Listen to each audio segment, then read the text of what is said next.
Meghan Markle is being blasted over her hypocritical message at the upcoming Invictus Games by a royal expert. However, why is it seen as hypocritical? Well, make sure you subscribe to this channel and stay tuned for more details in this Daily Nerd starting right now.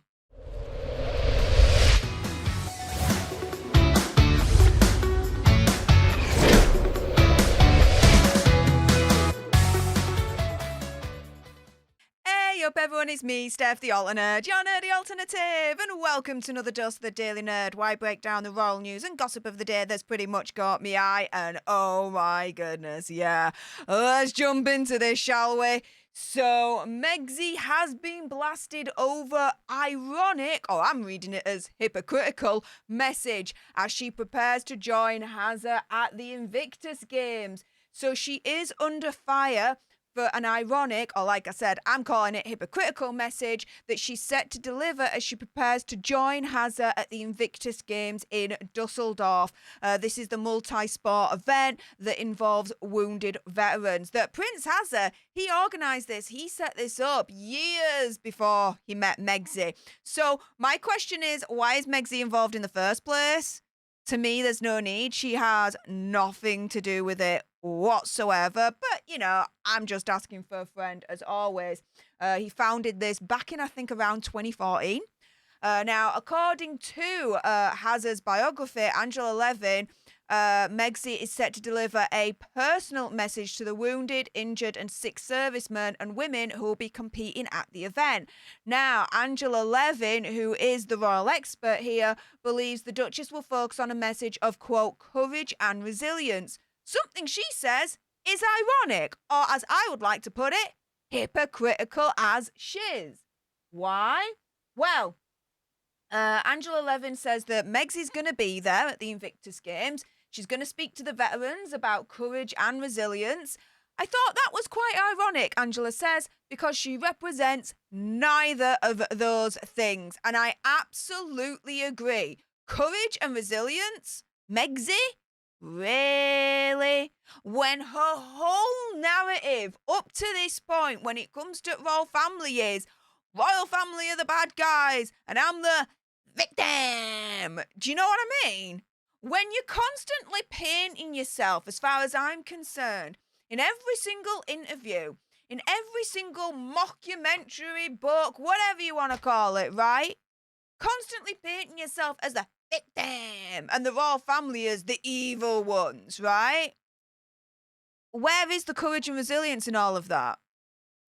If you're always perpetually the victim, where's your courage and resilience?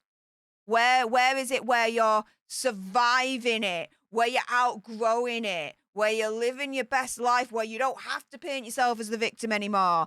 Then you can be like, I've got courage, I've got resilience, booyah, right? But yeah, when she's forever painting herself as the victim, I do think it is hypocritical that she then tries to turn round and talks to wounded veterans who are the epitome of courage and resilience and teaching them and talking to them about courage and resilience. It's like teaching your grandma how to suck eggs. It's ridiculous, guys. It's ridiculous. Now, Angela Levin said that from watching the Heart of Invictus trailer, that Hazza came across more like his former self in the teaser, saying there was an advert for the series and he struck me more like the Hazza I knew in 2017 when I was writing his biography. He was brilliant with the soldiers who were damaged mentally or physically. They said he'd given them a wish to live. I said to him, do you use this as a way of helping you with your own mental health issues? And I thought he would throw me out. He waited about a minute to answer and he said, you're right, it does help me. She says, I just wonder if he's coming out of the pit he's been in and he's becoming more like a man himself. He's in a very bad, miserable state. He was happy before, but he isn't now. Exactly. I mean, especially with the continued rumours about the state of his marriage with Megxie, the continuous rumours that they're on the verge of divorce, when he literally said in Japan, and I did a video on this, listen to him again, listen to the words that he says. I would love to live in Japan if you would have me. It's very singular. He doesn't include Megzy and the kids in that. Yeah. I wonder as well, Angela. I wonder as well. Now, the other kind of interesting notion about this whole Heart of Invictus game situation is that it's very insidious. Why?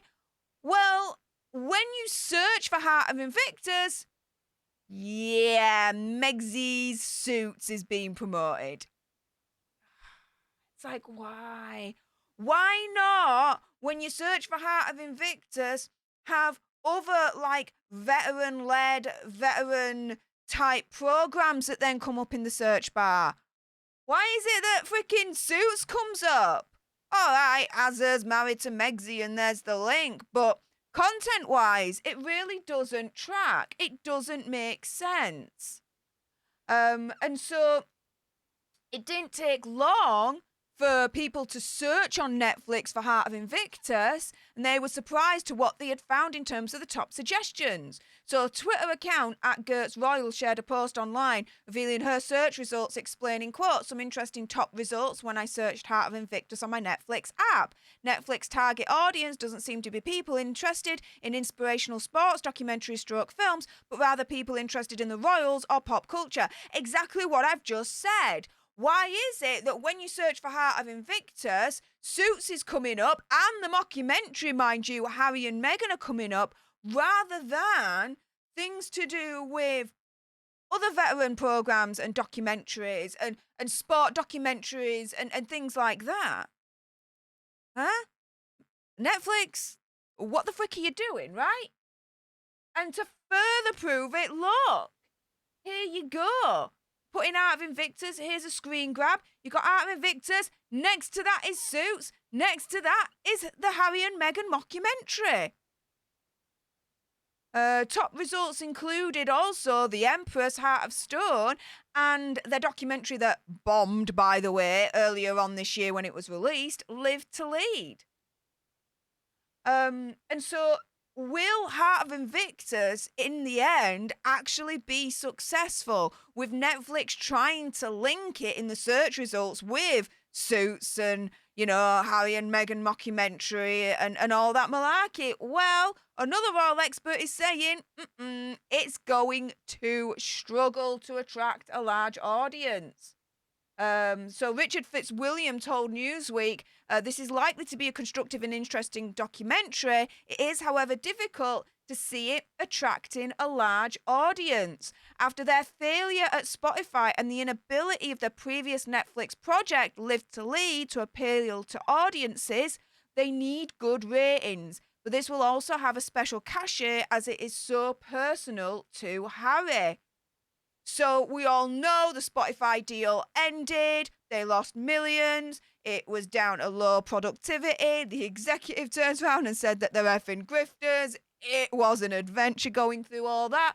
And then Live to Lead was well under the radar after its beginning of this year release. Really? Only those that report on Megzy and Hazza and really dive into the news, I believe, are really the only ones that know that this documentary, Live to Lead, actually exists.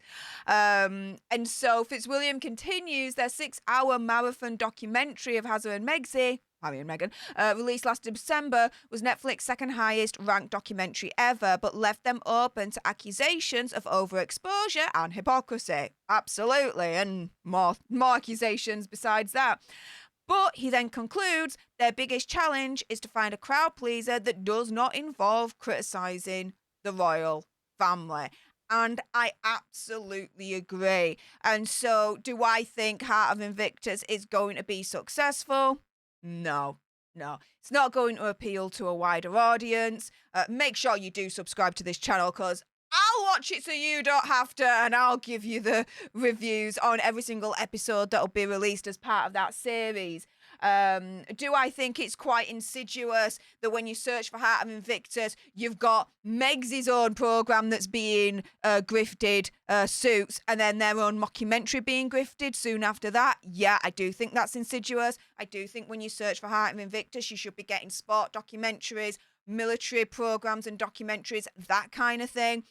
Suits, Harry and Meghan mockumentary, the subject matter has nothing to do with the Invictus Games, so why they're linked, really, in the grand scheme of things? Why?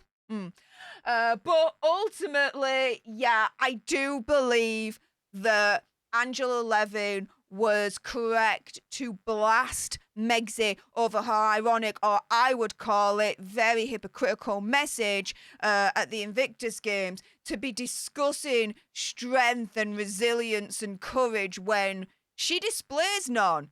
She paints herself every single time, as far as I'm concerned, as the victim, and has never survived her victimhood.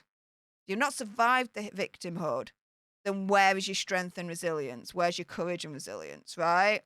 Just doesn't make sense to me. So I'm in agreement with Angela Levin. With that being said, if you appreciate this video and you want more, believe me, of course there's gonna be more. Then make sure you subscribe to join our alternate tribe. I'll be honest with you, help us get to 100k so we can get that silver play button right there. Like, share, comment down below your opinion, conspiracy theories, whatever's. Also as well, if you've got some very strong opinions about the upcoming Invictus Games and Megxi being there, and I bet you do, then make sure you send me a super thanks. It's just below this video right here. We can have a conversation about this because it does guarantee a response from me.